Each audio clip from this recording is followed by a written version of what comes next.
কেন্দ্রীয় রেফারেন্স লাইব্রেরির উদ্বোধন।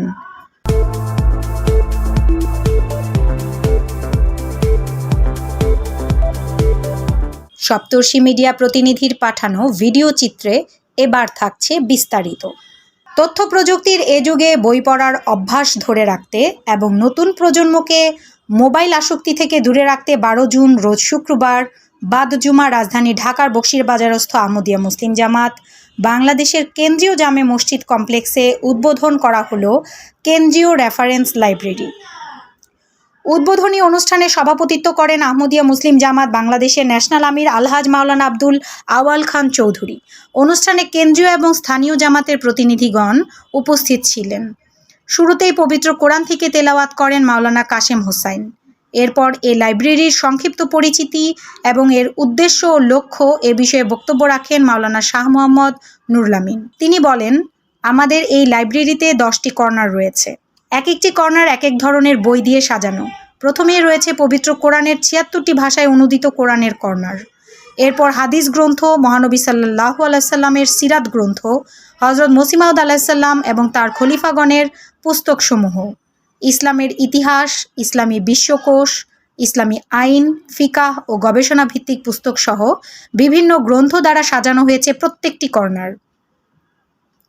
এরপর অনুষ্ঠানের সভাপতি সংক্ষিপ্ত বক্তব্য রাখেন। পবিত্র কোরআনে আল্লাহ তাআলা বলেছেন, ইত্তাকুল্লাহ ওয়া ইউআল্লিমুকুমুল্লাহ, আল্লাহর তাকওয়া অবলম্বন করো, তাহলে আমি তোমাদেরকে জ্ঞানে আরো সমৃদ্ধ করব। যত আলোচনা হচ্ছিল এতক্ষণ পর্যন্ত আপনারা বুঝেছেন যে এটার কোনো কিনারা নাই, কিন্তু একটা ছোট্ট বাক্যে আল্লাহ তাআলা সমাধান বলে দিয়েছেন। আল্লাহর ভালোবাসা এবং আল্লাহর প্রেম এবং আল্লাহর ভীতি অবলম্বন করে জীবন কাটাও, আল্লাহ শিখাতে থাকবেন। কোরআন শরীফ পড়েন, আর যা কিছু এখানে বইয়ের কথা বলা হলো সব কোরআন শরীফের সেবার জন্য, কোরআন শরীফ বুঝার জন্য। আল্লাহ তাআলা আমাদেরকে সৌভাগ্য দিন, আমরা যেন মূলটা ধরি এবং শাখা প্রশাখা থেকে উপকৃত হই। শেষে তিনি সবার মঙ্গল কামনা করে মোনাজাত করেন। অনুষ্ঠান শেষে কয়েকজন যেভাবে তাদের অনুভূতি ব্যক্ত করেন। আলহামদুলিল্লাহ, আজকে আমাদের এই রেফারেন্স লাইব্রেরি উদ্বোধন হয়েছে। আল্লাহ তাআলার ফজলে এটা বাংলাদেশ জামাতের ইতিহাসে একটা মাইল ফলক হয়ে থাকবে।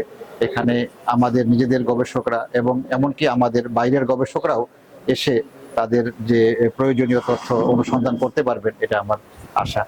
আল্লাহ তাআলার ফজলে আজকে আহমদিয়া মুসলিম জামাত তাদের সেন্ট্রাল রেফারেন্স লাইব্রেরির উদ্বোধন করার সৌভাগ্য লাভ করেছে।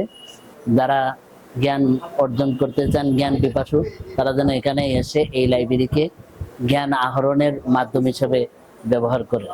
বাংলাদেশ জামাত যেমন শতবর্ষের প্রাচীর, তেমনি আমাদের এই লিটারেচার, আমাদের সংগ্রহ অনেক প্রাচীর এবং এটা থেকে আমরা অনেক উপকৃত হবার আশা করি। আজকের দিনটি আমাদের কাছে অত্যন্ত গুরুত্বপূর্ণ আমাদের মুসলিম জামাত বাংলাদেশের জন্য। আজকে আমাদের এই কমপ্লেক্সের 6 তলায় reference library, central reference library উদ্বোধন হলো। আমার এক কথায় বলতে হয় যে এই লাইব্রেরিতে যে সমারোহ বা যেই পুস্তকের যে সমারোহ, এটা অত্যন্ত গুরুত্বপূর্ণ এবং একই জায়গাতে এতগুলা জিনিসের সমারোহ, এটা অভূতপূর্ব। বিশেষ করে 78টি ভাষায় কোরআন শরীফের অনুবাদ সমগ্র আছে, যেটা আমার মনে হয় না কারো কাছে আছে। আমাদের জন্য অত্যন্ত একটি প্রয়োজনীয় বিষয় ছিল, যেখান থেকে আমরা জ্ঞানের যে পরিধি সেটা আরো উত্তরোত্তর বৃদ্ধি করতে পারবো এবং বিভিন্ন প্রয়োজনীয় বিষয় দিয়ে সেখান থেকে আহরণ করতে পারবো। আল্লাহ তাআলা আমাদেরকে সেই তৌফিক দান করুন। আমি ঘুরে ঘুরে দেখেছি এখানকার অনেক কালেকশন আছে বইয়ের, জামাতের এবং জামাতের বাইরেরও অনেক বই পুস্তক আছে। আশা করি আসলে এখান থেকে আমাদের নিজেদের উপকৃত আমরা হতে পারবো এবং বাইরের মানুষরাও এখান থেকে অনেক বেশি উপকৃত হতে পারবে। এই লাইব্রেরিটি চালুর ফলে মানুষের হৃদয়ে বই পড়ার আগ্রহ যেমন বাড়বে, তেমনি বইপ্রেমীর সংখ্যাও বৃদ্ধি পাবে। এটাই সপ্তর্ষি মিডিয়ার প্রত্যাশা। ফারহানা তন্নি, সপ্তর্ষি মিডিয়া, নিউজ ডেস্ক।